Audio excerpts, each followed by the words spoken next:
The broadcast is now starting. All attendees are in listen-only mode. Good morning, and thank you for joining this morning's webinar that will cover the latest OSHA regulations impacting dealerships' daily operations. Your presenters today are Elena Sweet, Vice President of Safety, and Cheryl Nens, Vice President of Sales at Comply Auto. They'll be joined by Grayson Hannigan, NJ Car Director of Legal and Regulatory Affairs, Charles Russo, Director of Risk Management and Insurance, Gail Caputi, Coordinator of Member Services, and Judy Van, Founder and CEO of JB Solutions, and of course, one of the brains behind the NJ Car Academy. Elena and Cheryl will be sharing their expertise about common safety concerns for dealers. With the increasing fines from OSHA and other regulatory agencies, it's definitely become crucial for dealerships to have a robust safety plan in place. So during the webinar, attendees will learn about the steps they can take to improve their safety environment and lower the risks of injuries and accidents. Participants will also learn how to enhance their dealership safety protocols and protect their employees and their customers. Before we begin, just a few housekeeping details. On the right-hand side of your screen is a control panel. Please take particular note of the questions tab. During the call, all participants will be muted. If you have any questions during the webinar, you can enter them in the questions tab, which I'll be monitoring. We'll probably take all the questions at the end so we don't go too far off onto a tangent and kind of derail the presentation in the middle. So we'll probably handle all the questions at the end. But first, I'd like to turn things over to Charles Russo. He has a couple of words to say before we get Elena started on today's webinar. Charles? Good morning, and thank you for everybody attending this morning. As many of you know, I work with NJ Car's insurance affiliates on several NJ Car sponsored insurance programs. I also advocate for members to ensure that NJ Car insurance programs operate to maximize membership experience and benefits. One program related to today's topic is the NJ Car Work Comp program. Several years ago, the coalition committed to helping members reduce workplace injury. By assisting members with annual safety and accident prevention plans, many members have cut their annual work comp costs in half. At NJ Car, we've been working to identify an employee health and safety resource that promotes safe workplaces, reduces employee injury, and provides members with the necessary training and compliance support needed, all with little to no disruption to dealership operations. Many New Jersey new car and light truck dealerships successfully use Comply Auto's privacy service to meet compliance obligations under the new FTC safeguards rule. And now Comply Auto has developed another great service so dealerships can reduce employee injury while working to meet state and federal compliance regulations. But before I get too far ahead, let me turn this over to Elena so we can discuss some changes at OSHA, the regulations that affect your dealership, and what your dealership can do about them. Good morning. Thank you, Charles. Thank you all for joining us today and taking the time out of your busy schedules. Just to get right into it with you all. Comply Auto, for those of you that know us and are using our privacy and cybersecurity tool, you know that we were built by dealers for dealers.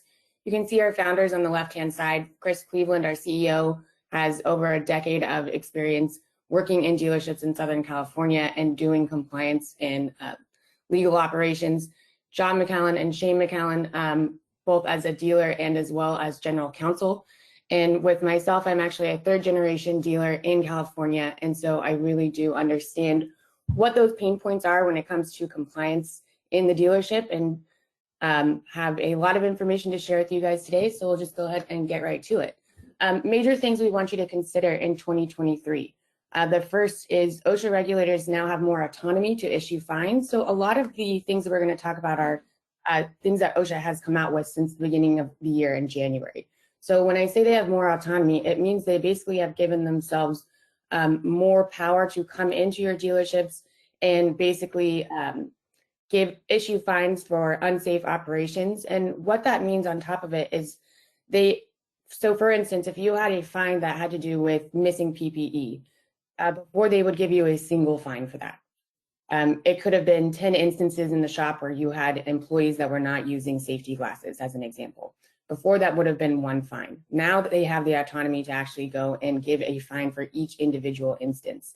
So that single $15,000 fine is now multiplied by every single instance where that happens throughout your dealership. The second thing when it comes to those fines is OSHA announced at the beginning of the year an increase in every single one of the different types of fines they have. They also announced that you can expect them to increase those fines every single January, year over year from here on out. So it's really important as we look at our bottom line as dealers of how much money we're actually putting into compliance on a day-to-day basis, because it's going to basically cover us from getting those fines in the future. They're really wanting to make sure that dealers are inspecting the equipment that we use. We know as dealers, we use a myriad of different types of equipment, and there's different regulations for every single one of those pieces of equipment in terms of the frequency they need to be inspected, the actual checklist that needs to be inspected. Do they need a third party to do it? And then of course, how long you're retaining those checklists and those equipment inspection logs, because if something does happen, OSHA is going to want to see those logs and make sure those things were inspected properly. Lockout, tagout. This is something that we're going to get into today. You should have lockout, tagout policies as well as training in your dealerships. This was one of the biggest issues in 2022, so OSHA is making it a priority in 2023. We want to talk about workplace violence today. Big shocker happened a couple weeks ago where OSHA actually issued its first ever citation on workplace violence. So we're going to talk about what that means for us in the general industry and how you can better prepare your employees and your dealerships as a whole. And of course, expect increased enforcement for failure to report and record injury and illness timely and accurately.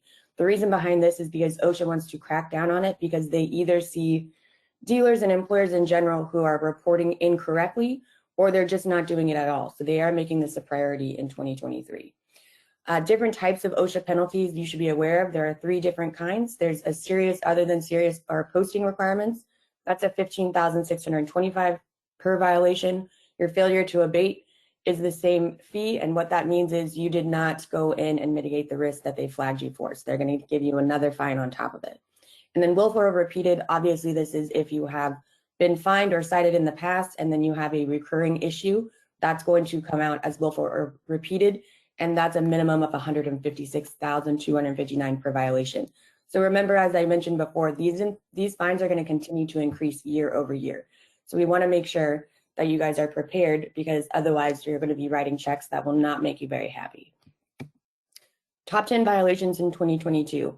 Pretty standard in terms of what we've seen in years in the past. Fall protection is always going to be number 1. You should be aware that OSHA has just released new guidance on slips, trips, and falls in the workplace. You can get it for free off their website. But again, you want to go through that because it's going to talk to you about certain things that you should have in place in order to keep your employees safe and have fall protection. Hazard communication. This is a big one for us in the automotive community because we know that we use a bunch of different chemicals throughout our dealerships. We want to make sure we have hazard communication policies, training in place. Anyone in the parts department that's handling those chemicals has their DOT training. Respiratory protection. This is going to be for you guys that have your body shops. Ladders, scaffolding. Again, these are going to fall back under that fall protection as well. But then you have lockout, tagout, your powered industrial trucks, which is forklifts, scissor lifts, aerial lifts, etc.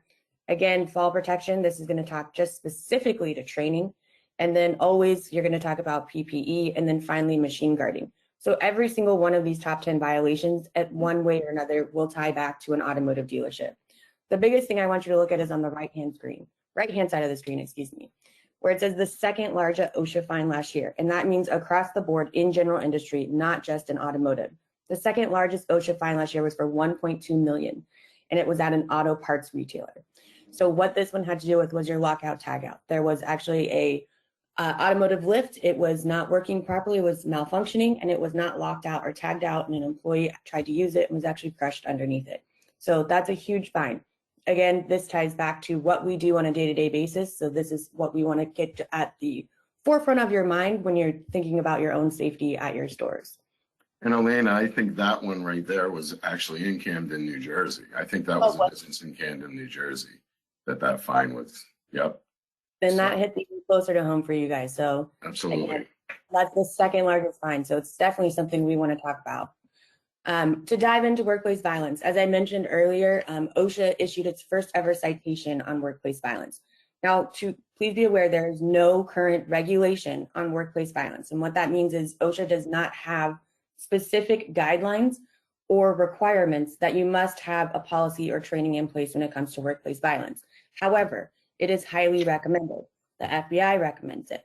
But on top of that, now that OSHA has issued its first ever citation, what does that mean for us in the general industry? Well, they issued the citation by citing the general duty clause. And the general duty clause basically says that we are required as employers to provide a safe and healthy working environment. So how did this citation come about? It was at a shopping mall in Idaho, and the security company that managed the facility is the one that got fined. The reason behind it is because the shooter was a repeat offender, meaning the security company knew who he was. He had already been in trouble for carrying an open weapon, which was obviously against policy.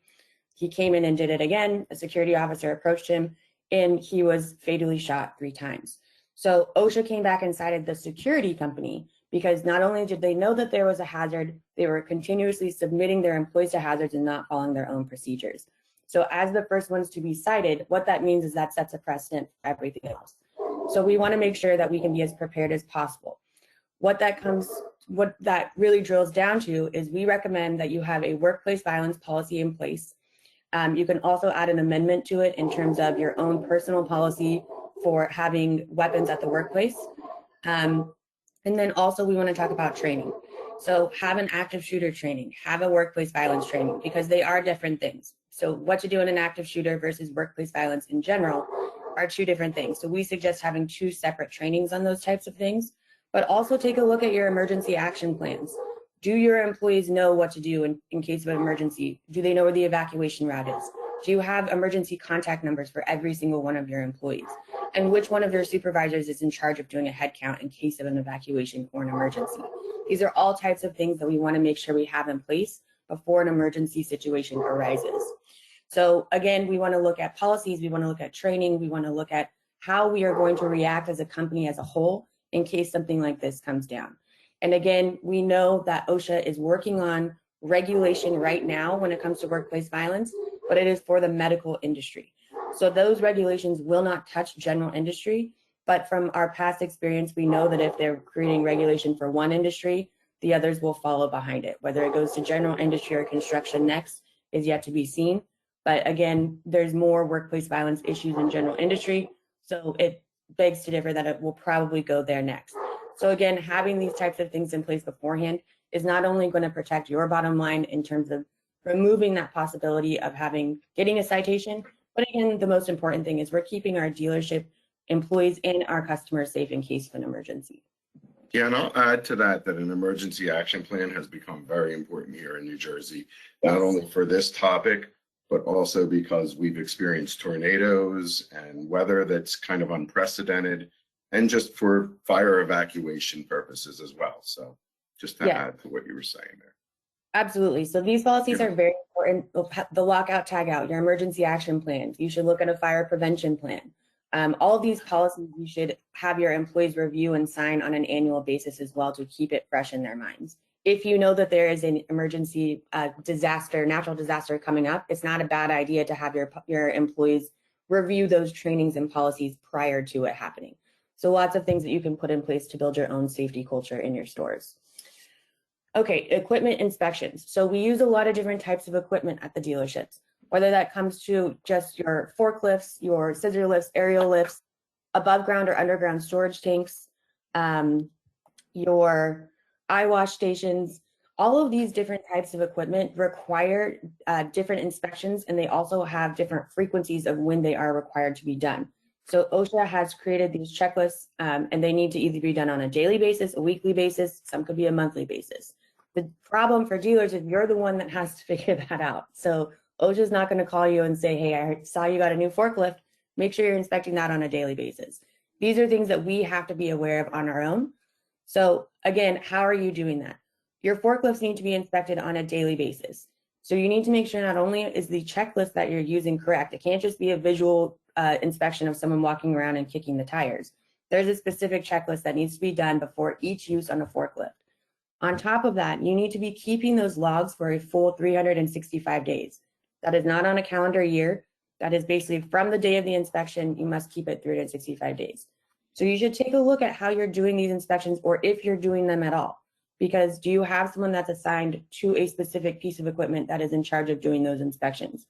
On top of it, how are you doing the inspections? Is it just a printout, a piece of paper? Are you keeping a clipboard or a binder somewhere? You need to make sure you can access those logs in case your OSHA inspector or even workman's comp or insurance were to show up and say, hey, we saw there was an issue, let's go through these logs. You need to be able to access them. So again, you want to make sure that all of these are in place, you have someone in charge of them, and then you are aware of the frequency and retention. So what we did at Comply Auto is we actually created a custom QR code for every single piece of equipment within a dealership, meaning that an employee would just be able to scan it. It's going to take them directly to that checklist, and then our software would store it for you. And you'd be able to pull up those logs at any time. So again, it's taking all these basically very nuanced and complicated different types of inspections and simplifying it. So you can assign someone to each individual piece of equipment. If it's not done within the frequency that is required, you'll get a notification saying, hey, make sure this inspection was done today. Or, you know, I didn't use the forklift today, it was a Sunday, then you can mark it in the system. So again, lots of different things that we can take out of the necessity of safety, and we can start to automate it with the technology that we have at our fingertips. So again, when you're doing these inspections, the employee that's in charge of it, if a piece of equipment does not pass the inspection, they shouldn't go on to use it, right? And that goes back to our lockout tagout policy. They should be notifying the supervisor and let's lock out and tag out that piece of equipment. So all these different aspects of safety really do tie together. So having a plan in place of how you're going to implement all these things is really helpful at the end. So lockout tagout policies. So what really is lockout tagout? Lockout tagout is for pieces of equipment that are connected to an electrical source. It's not a bad idea to also extend this policy to other types of equipment. I've seen dealers do it even with ladders. They'll lock it out and tag it out. But again, this is primarily for your pieces of equipment that have any kind of electrical arc. So if a piece of equipment is malfunctioning, then you can the employees should be trained to notify their supervisor, because we don't want individual employees just locking out and tagging out pieces of equipment without telling management to get it fixed. So they should always notify a supervisor or manager to go then lock out and tag out that piece of equipment. So again, this could be your shop foreman, your fixed ops manager, service director, parts, whomever you determine it should be, but they are the ones that should have access to the lockout tagout kit. If you do not have one, you can get them off Amazon, you can get them from Grainger. They're very simple, but it's always good to have at least one on hand. So the supervisor in charge, obviously, they have to have policy in place for how they're going to lock it out, how they're going to tag it out. And then the policy also needs to include what the next steps are to go and fix that piece of equipment. So it's either going to be replaced or repaired. And then once either of those things happen, that piece of equipment now has to have the lockout or have the lock and tag removed from it. So again, all these things go into your policy. The policy should also state which pieces of equipment are going to be covered. So we're talking your automotive lifts, your alignments, any of those pieces of equipment that we use on a daily basis, these should be included in your policy. And then the training is something that should be given to any employee that's using these pieces of equipment, as well as their supervisors. So we want to make sure that these are in place, because again, that second highest fine across general industry had to do with lockout tagout. We know this is something that OSHA is putting a major emphasis on in 2023. So when we say lock it out, you can use a padlock, you can remove the energy source. If unplug it, you can, I've seen a lot of different ways that people actually lock it out. And tagging out is simply putting a sign on it saying, danger, do not use, out of service, out of operation, whatever your sign says, it just needs to be clearly legible. If it is going to be outside in an area that can be weathered, make sure that that sign is always intact. Whether that means you have it in a weathered safe, lamination, or it's something where you're replacing the sign, just make sure if it's supposed to be locked out and tagged out, that it remains that way until that piece of equipment is fixed and ready to go back into operation. So this is injury and illness recording and reporting. So you can see on the right-hand screen, you guys in New Jersey, you have your own reporting requirements above and beyond federal OSHA. So what that means is anytime you have a injury or illness that happens at the workplace, or you need to look at whether that is first recordable, then if it's reportable. And if it is reportable, who is it reportable to? what forms or numbers do you need to call to report it, and how much time do you have to report it in. So this is something that can be incredibly nuanced across the 50 states, because as you see, all those lightly shaded states, they each have their own individual reporting requirements. Most of the time, if we have an incident or injury, illness at the dealership, we immediately call HR. And then HR is either going to start researching right away. They could call general counsel. Again, most of us do not have the incredibly difficult answers at the time of an injury or illness. So if someone just, got a really deep cut on their hand and had to go to the doctor, that is a different reporting requirement from an amputation or loss of an eye or even a fatal death. So those are the different things we need to be aware of in terms of how much time do we have if someone does die at the dealership. And I'll tell you right now, it's always 8 hours, but that's different from if you had the amputation of a finger, right? So we need to know not only what those different requirements are, but again, who we're telling and how much time we have. So we know we work with one of our coworkers just came to us from a very large group. They had an amputation and they were about 2 hours, I believe, or a couple hours outside of the reporting window, and they were slapped with a $30,000 fine. So they did everything correctly except answering within that or reporting within that window, and they still got a massive fine. So these are all things that you need to be aware of if you were to have an injury or illness at the store. So what we've done with this is we've actually created a questionnaire through Comply Auto. As long as you answer those questions correctly, our software is smart enough to know you're in New Jersey. They're going to give you the state and federal reporting requirements, the numbers to call, the emails to send it to, or specific forms you need. The benefit behind this is that at the end of the year, you are required to not only take all those and report them throughout the year, but then every single one of those incidents need to be compiled onto your OSHA 300 log. That needs to be submitted to federal OSHA. And then from there, it needs to be posted in your dealership from February 1st to April 30th every single year. So at the end of the year, what our software does is compiles it for you, puts it on your OSHA 300 log, and then you can send it off and print it and post it in the stores. The other thing that you should be aware of that I kind of skipped over is when you are reporting these injuries and illnesses, you need to be aware of what's called a privacy case. So a privacy case can be from a number of different things, but to give you an example, any harm that came to a reproductive organ, anything doing with HIV, tuberculosis, there's a couple different things in there. If an injury or illness has to do with any of those things that fall under the protected subjects, that is considered a privacy case. This does not mean that you don't report it. You still have to report the injury or illness. You just cannot report the employee's name. It will simply just say privacy case. The other thing to be aware of is that every employee, regardless of what kind of injury or illness they have, every employee has the right to ask their employer to report it as a privacy case. So these are things you need to be aware of. If you're doing it within our software, the software is going to guide you through all those things and will tell you at the end whether it's a privacy case or it gives you the functionality to say my employee wants it to be a privacy case.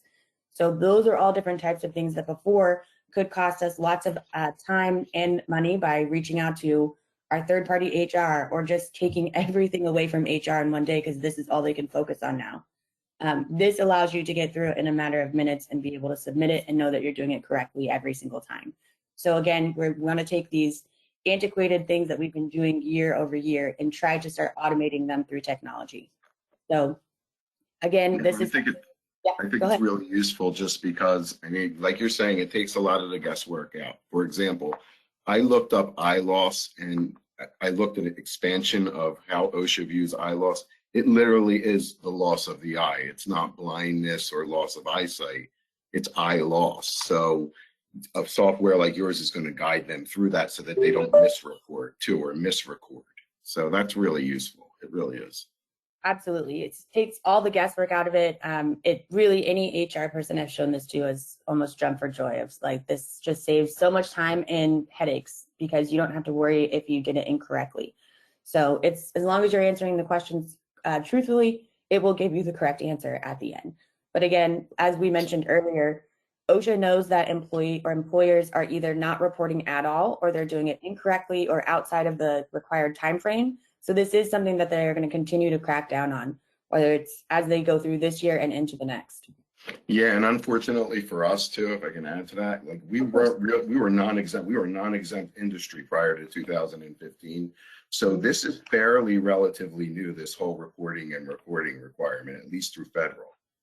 So it's important to make sure that this is getting done, because I think maybe in some cases it's not still.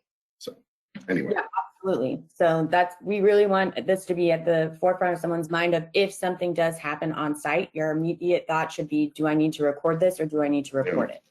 So we want to make sure that's the first thought. Well, obviously, is our employee okay? But the second thought should be, do we need to record it and report it and make sure we're doing it correctly every time?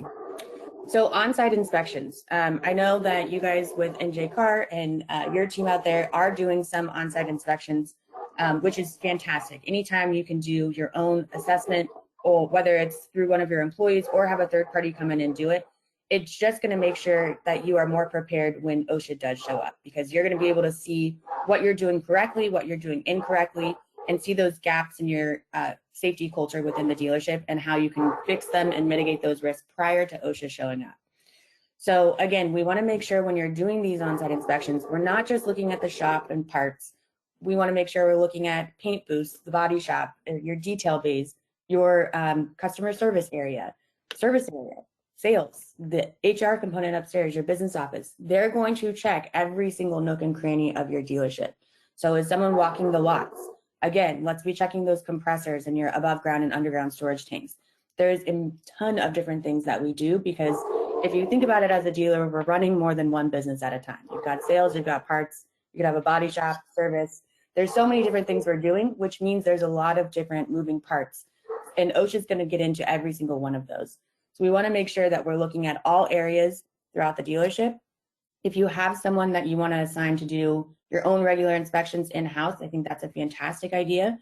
But also having someone from the outside come in always gives a fresh set of eyes on things. So they're going to always bring something back to the table that you might have missed. Something I also strongly recommend is using the same checklist month over month or inspection over inspection, because having that consistency will allow you to see what you're doing correctly and where you're missing, or if there's redundancies in your safety policy, or you're just having the same problem over and over again. But if you're just walking around and doing a visual inspection, there's always going to be things that you miss. So building that consistency will always be key in maintaining a strong safety culture, because you get to see where you're messing up over and over again, or where you're doing things correctly. And you can then adhere those processes to where you're missing. So again, lots of things to think about, but again, consistency is key. I strongly encourage doing your own self-assessments, but again, having a third party come in and look at everything is always helpful to have that fresh set of eyes on it. So make sure also you're aware of in these inspections how they tie back to your federal and state requirements, whether it's from the state or from federal OSHA saying this is why it must be this way. Do you have, are your fire extinguishers blocks or your electrical boxes? Those things require specific amount of space in front of them that cannot be blocked. So are we measuring those things? Are we making sure that the eye wash stations aren't just checked on a regular basis, but they're also clean? Like, there's a lot of things that we can do on a housekeeping level on our own internal side that are really, really helpful in maintaining that strong safety culture throughout the stores. So if you are assigning someone to actually be in charge of doing the assessments, would they be the same person in charge of then fixing any of those issues, or does it go to your managers? Again, this is all something that you can determine in-house, but having these set up beforehand will make it really helpful as you move through it, because it will just start to become part of their general job duties, and they'll know what to expect as you move through.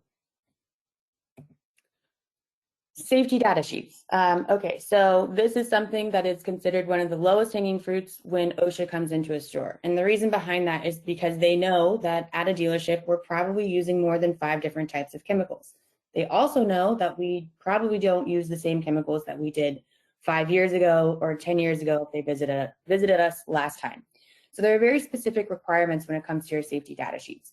Not only are you required to have a safety data sheet for every single one of the chemicals that you use on site, but you also have to make sure that you're using the correct version. So these chemical manufacturers may produce a new batch, or the next version of the power wash that you're using. There's going to be a separate SDS sheet for each of those different chemicals. So you need to make sure the one that you have on site is the one that correlates specifically with your chemical. So you can match that by the supplier name, the code on the product, or the product name. And then when you look at the safety data sheet, it will show you which ones it actually adheres to. So some of the safety data sheets may work for multiple different versions, and it will show it directly on there. But the main thing on a safety data sheet that you need that information is it's going to have first aid information on it.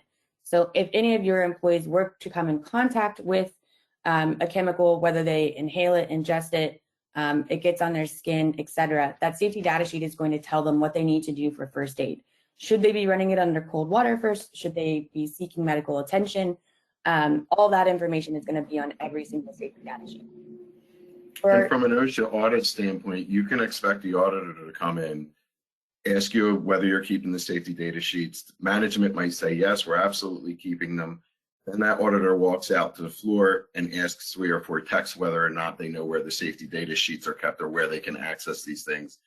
And a lot of times I will tell you, when I go through and I do mock audits and things of that nature, they really don't know where the data sheets are. So this is an important issue, because then there's a disconnect between what management's now telling an auditor and what the employees are now telling. So it's an important topic. So, and that's one of the biggest things that why I say that this is one of the lowest hanging fruits, because OSHA knows that out, and not only may we not have the right version, or we could be missing a safety data sheet, but a lot of the times our employees don't know how to access them, or it takes them too long to access it.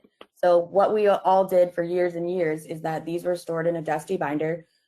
Someone was in charge of updating it, and no one could ever truly say who it was. And half the time we didn't know where it was in the dealership.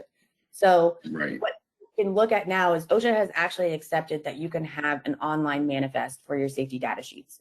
So what that's done is really opened up a new world in terms of how we can look at safety data sheets and how we access them. So we basically have created a QR code for each dealership that's custom to each dealership that will take them directly to their own library. It's not going to go to you don't ever want it to go to a massive global library of safety data sheets, because then your employee now has to look for that safety data sheet and they could have acid in their eyes. We want to make sure it's as easy as possible for your employees to access those safety data sheets.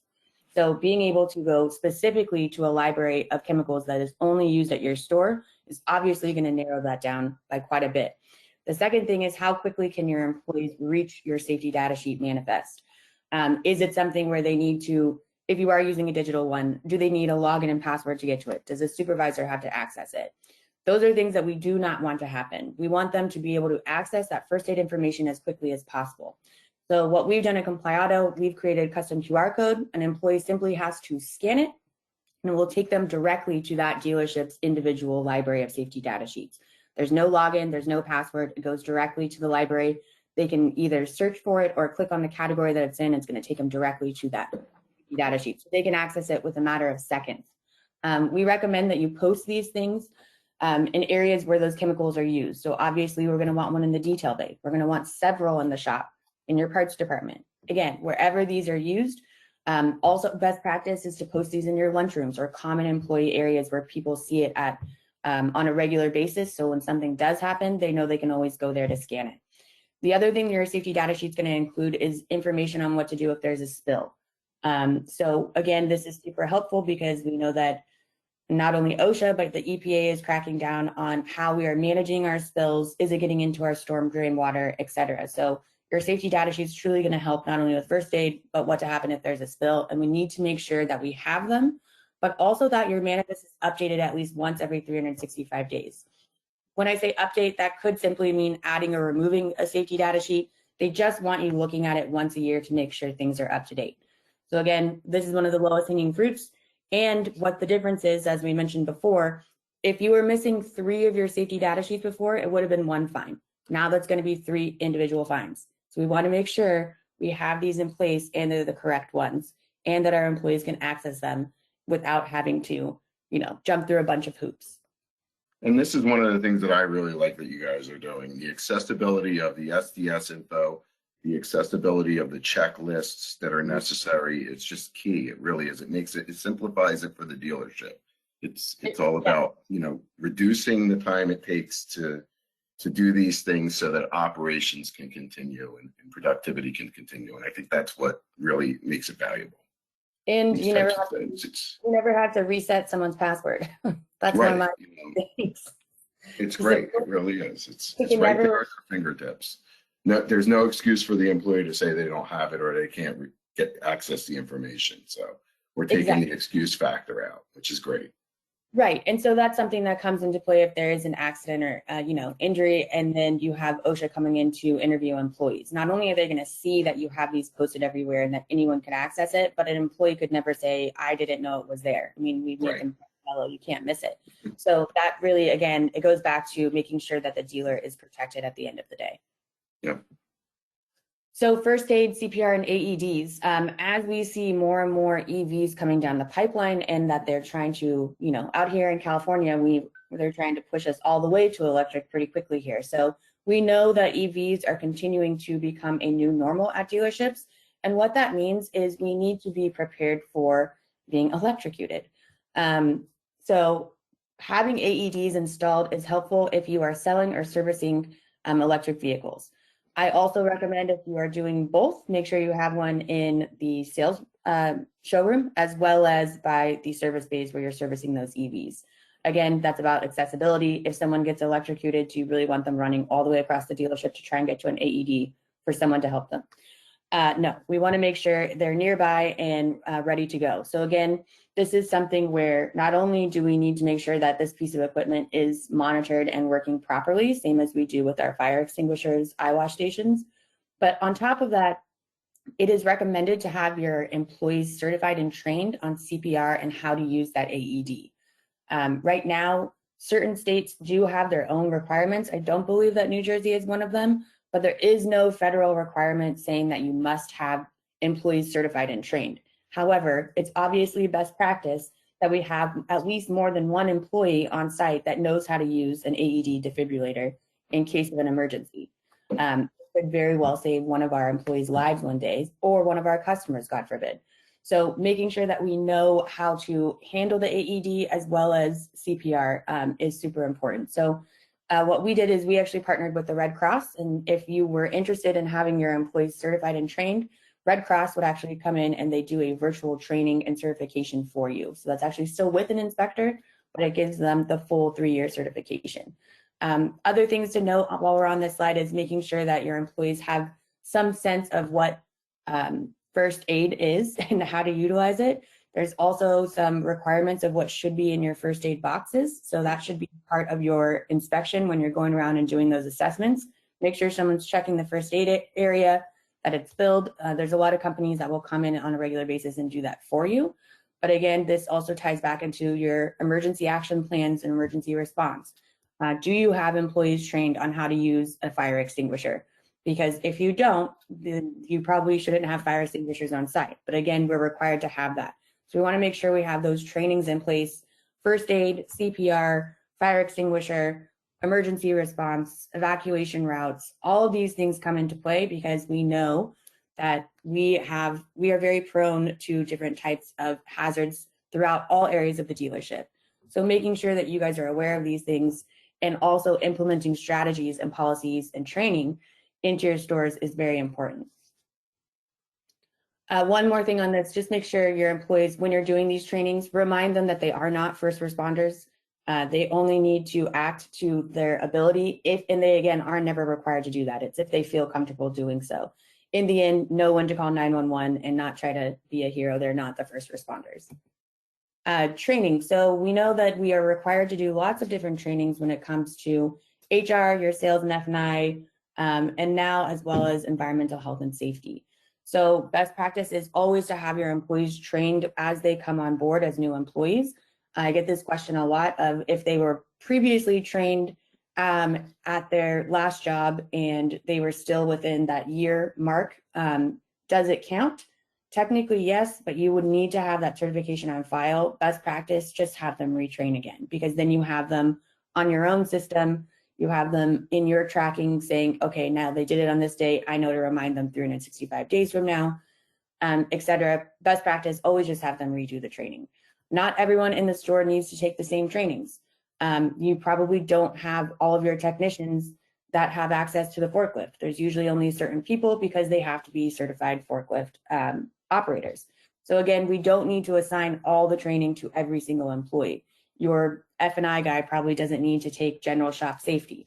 But again, there are different requirements by job description. So if you're using this through Comply Auto, the way you manage your employees on your employee list, you basically can group them and then you can start to assign those trainings and it automates it for you. So anytime you add someone into that group, they're automatically going to be assigned those trainings. Again, with Comply Auto, there's no password or login needed for your employees. Simply, they will get a link in their email whenever they're assigned training, and it will take them directly to that training. Once they complete it, it's logged in the system. So again, never resetting passwords, which is one of my favorite things to say because I always hated that. So make sure there are certain trainings that everyone is taking throughout the store. As I mentioned, your fire extinguishers, back injury prevention, general safety, COVID-19 emergency response, and safe driving. These are all ones that every single employee should be taking. Similar to those on our privacy cybersecurity tool, everyone should be taking that dealership security awareness training. So again, there are some that everyone should take, but then from there, you can start to drill down by job description of who can take what training or who even needs to. Again, with training, it's not necessarily that you want them to just do it the one time. If you had an accident arise or an issue, and part of that process was assigning them new training, make sure you're doing that. One of my favorite things to do is when I'm doing self-assessments at my own dealership, if I'm walking through the shop and I see an employee that's not wearing PPE, not only am I going to talk to them about it right then and there, and then we're going to talk about it again in our safety shop meeting, but I'm going to go back and assign that individual PPE training on the spot, because if they're not using it, then they might as well take that training again. So having the ability to reassign training at any time is super helpful, but also keeping track of that. Make sure not only the trainings are being done, but then on top of it, so they're taking it that refresher course when it's required. So Elena, a quick question for you regarding like forklift safety. I see that there's like forklift safety for supervisors, assuming that, you know, an employee has the requisite experience with the forklift that they've operated.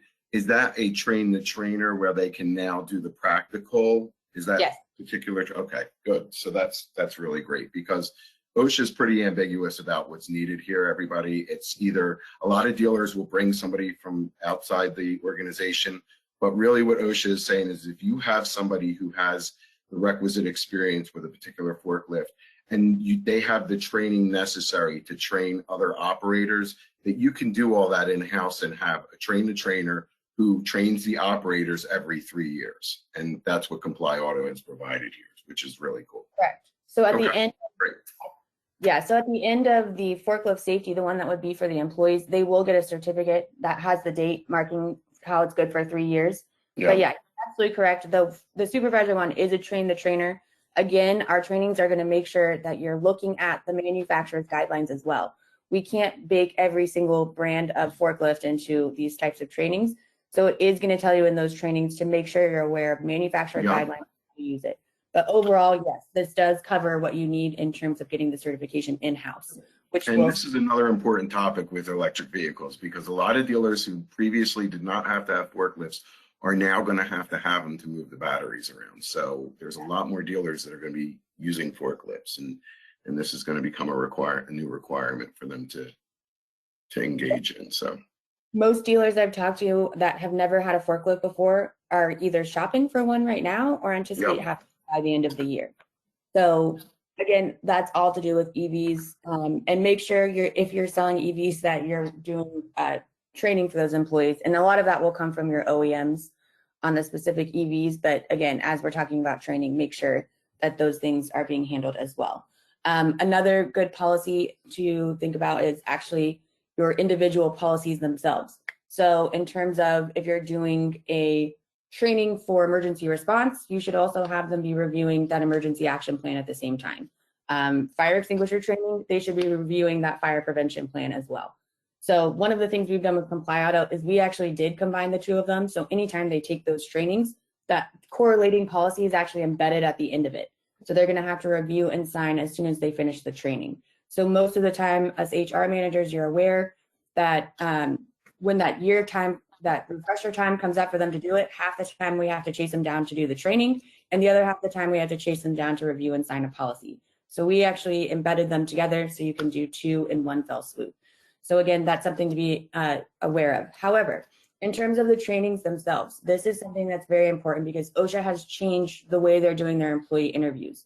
Before, OSHA, if they were doing an employee interview, would simply ask the employee if they had taken the training itself. That used to be good enough. Now OSHA is saying they want continuous learning. And what continuous learning means is that the employee actually is not only doing continuous learning and learning throughout the time they remain on the job, but they're retaining that information. So they're going to ask them specific questions they should be learning from those different trainings. So continuous learning is something that's very important. So what we did when we not only created these videos and we kept them short and succinct, we made sure that they were interactive. So there's drag and drop, there's pop quizzes. They truly cannot just scroll through to get to the end of it to get their certificate and then get back on the line. They actually have to understand the information to move from screen to screen. So that's something to be aware of as you're looking at what you're using in-house for training.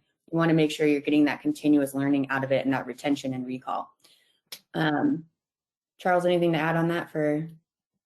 No, I think you covered it. I mean, as far as the safety trainings and stuff, you're putting in there what's needed, right? But you're making it. My understanding of them is that they are not, they're not super time intensive. So we're considering the fact that, production is important, but they touch upon the topics that are necessary in order for compliance purposes. That's how I understood it. Yeah, and we want to create any trainings that were 30 minutes to an hour long because employees can't sit through 15 to 20 different trainings if they're all an hour long, because they'll even as interactive as we make them, they're not going to retain the information after that many.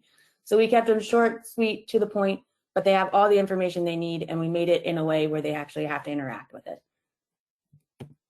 Safety policies, I kind of touched on this briefly of how we've embedded them into the trainings for you. But again, these are policies that you should have on site already. Again, workplace violence is one to consider adding. If you have a hearing protection or hearing conservation program, if you need that in your body shop, respirator program, if you have paint booths or the body shop, these are all different policies that you need to make sure you have on site. We have created a policy builder for you within our software that will take you through it. But again, make sure you have these up to date and you have employees reviewing and signing them on a yearly basis.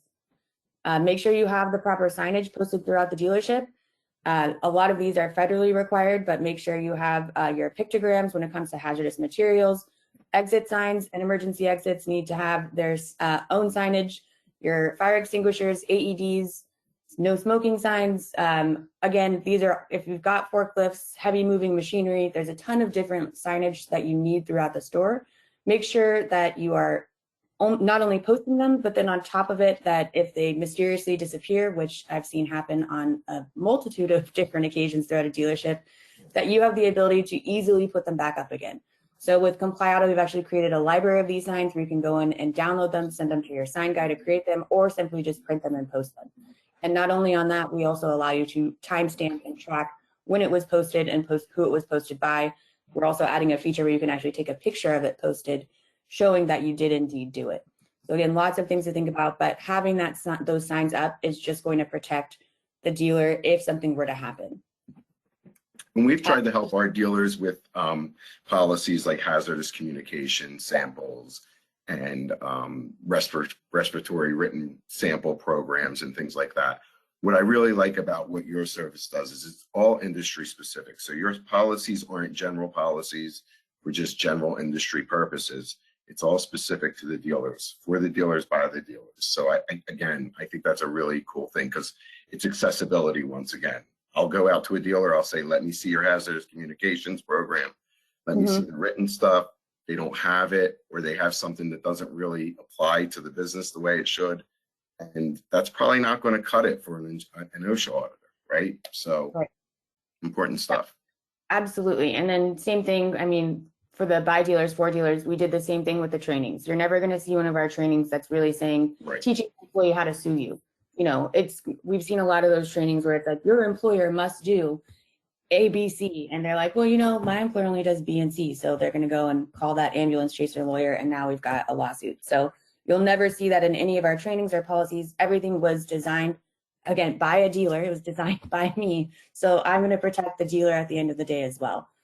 These are just easy do's and don'ts. Make sure you're educating and doing training. Don't assume just a policy is enough.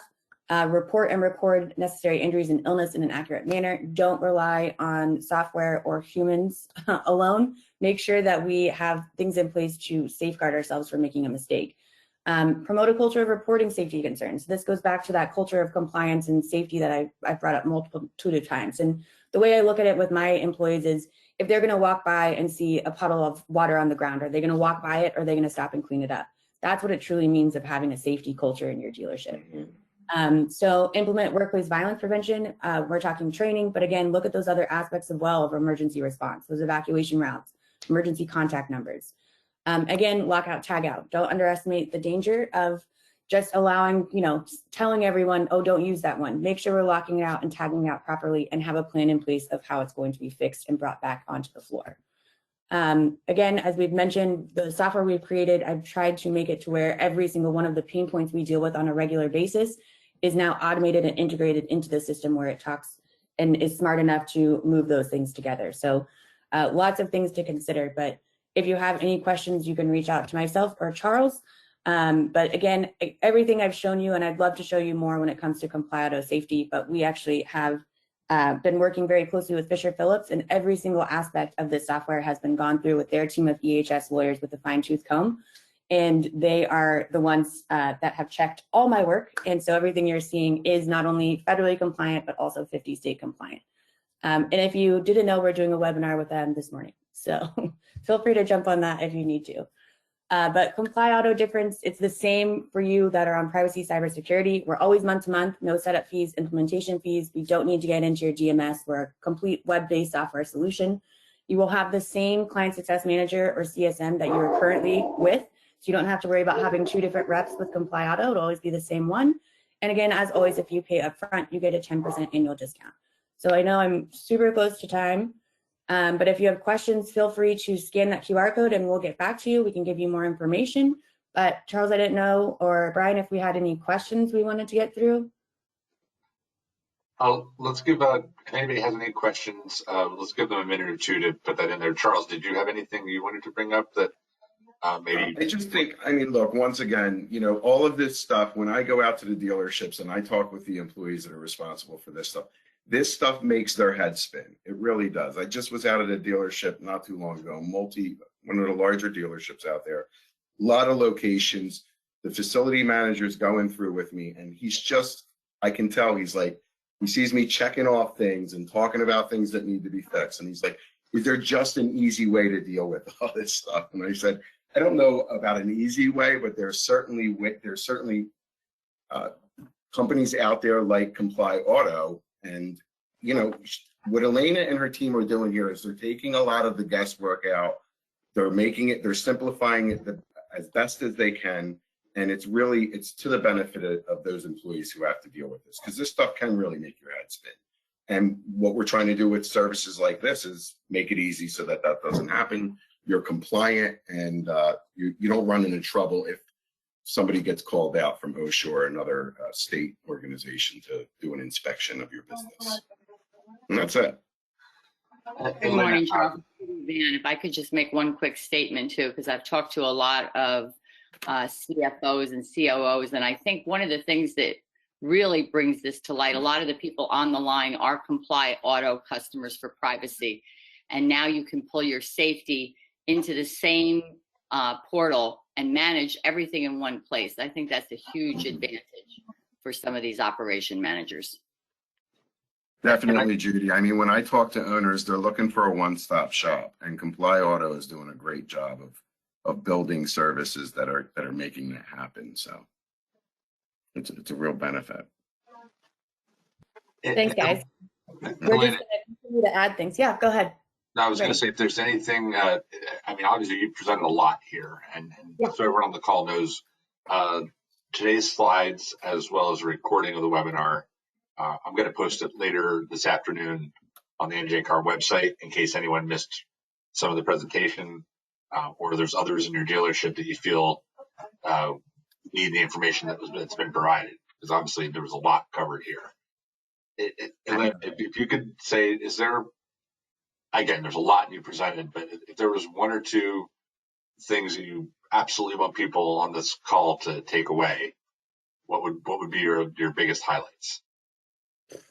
Wow. To boil it down, there's just so much. I mean, I guess for me, the biggest thing is think about how all of these things really intertwine within your stores. It's not just one issue. So if we're talking about your equipment checklist, for instance, you need to have your equipment checklist for your above ground and underground storage tanks. But when you have those tanks, make sure those are also listed in your SPCC plan. So those are things where they can correlate together, and our software does that for you. So the second you create that equipment in the software, it's automatically going to push those numbers of what those tanks are in terms of the capacity and what's in them to your SPCC. So it's really taking all these different aspects of safety and how we can marry them and intertwine them together. That's how you are creating a safety culture. It's not something, it is a very daunting task to look at when you're looking at safety as a whole and all the individual aspects. But if you look at how they all talk together and how they can work together, that's where you can start to find the solution in the problem. So again, if you have questions on how to do that, we can definitely show you what we've tried to create. But again, I'm the chief compliance officer for my group, and so I deal with this on a day-to-day basis. So this is the way that I would love to use this in my stores, which I already am. So this is something that, again, we designed it with the dealer's state of mind. We're not a random third-party company coming in and saying, oh, we know what an automotive dealer needs. We truly do. So again, look at safety not just as a bunch of daunting individual tasks. Look at the big picture. See how you can take different aspects of what you're doing throughout the store and have them work together. I would say, fix the low-hanging fruit the best start with the low-hanging fruit, put the stuff that's a little tougher into long-term plans, and find ways to simplify it, because like we said, it makes your head spin. It's a daunting task. The more you can simplify this and get started on these things and use the resources like what Comply Auto is doing here to make it easier, the better off you're going to be the day the compliance auditor comes in. Absolutely. And it kind of dovetails back to, I guess, to wrap it up. I mean, it's basically how Charles started this, saying it's focusing on developing a culture of safety and trying to break the thought process of safety isn't an issue until it's an issue. Yeah, it's not a destination by any means. This is something that needs to be ongoing, and dealerships need to look for the tools that simplify it. Really, they really did, and because there's no destination with any of this stuff. That's what I tell dealers every time I talk to them, and they're kind of giving me the eye roll because I'm talking about some of the things that I talked about last year with them, and it's like, well, here we are again. It's a new year. We have to move forward with safety for this year. Last year was last year. So, and then from a workers' compensation standpoint and an insurance standpoint, having a safety culture is really one of the ways to truly reduce that cost. It's one of the few areas that businesses can control their insurance costs. And to me, it's low-hanging fruit. It's something you can actually control. And the safer your business is, the lower your costs for workers' compensation are. It's just the way it works. So great. Well, I think we did great. We're right just almost exactly at 11 o'clock. Great. If anybody has any questions, as you've got the slide here, it will also be part of the recording and part of the slides on the website later. So you can contact Comply Auto directly. We also have several of the people that are on the call here from NJ Car, Charles, Gail, Grayson, Judy, and everybody's here to answer any questions you have. So if we have nothing else, I guess I'll thank Elena. I know it sounded like her dog had some questions, but yeah, he usually does. And thank you to Cheryl, Charles, Gail, Judy, and Grayson, who was able to join us a little late there. And thank you to all the participants. And as I said, recording of the webinar and the slides will be up on the website a little later this afternoon. So if you missed any part of it or want to make sure somebody else at your dealership sees it, check it out probably right after lunchtime. So thanks again, and that concludes today's webinar. Have a good day. Thank you, everyone. Thank you. Thank you.